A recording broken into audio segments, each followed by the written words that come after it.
Hi, this is Dakota Peterson. I'm going to be talking about polymorphism and why it's important. And it's pretty simple.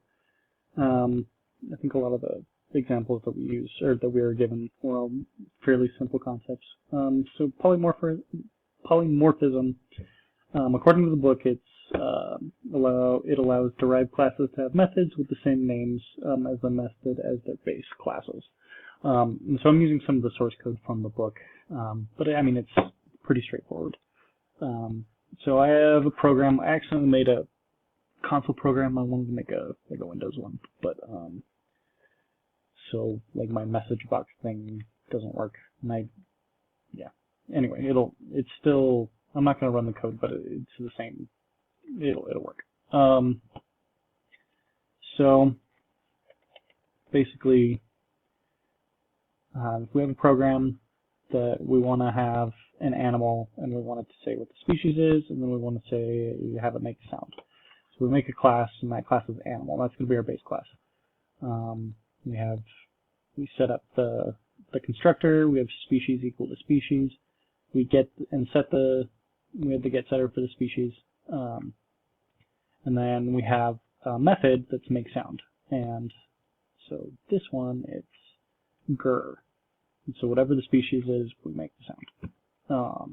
And for this, the sound is grr. Now, if we wanted to be more specific, and this is where polymorphism comes into play. Let's say we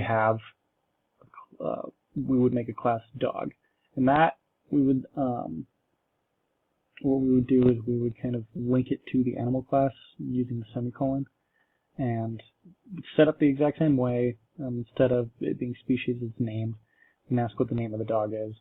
And then when you make the method for make sound, you put an override. So this is going to override what the method was in the animal class. And when I did this, it went ahead and did base.makeSound. So I'm going to take that out, and I'm going to put in message box dot show, and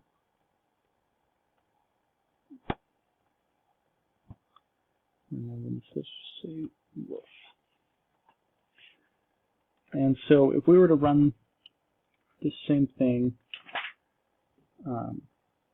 initialize the object, have it be a regular animal. Like if we were running the animal, it would say the species is a regular animal, and it would make the sound grr.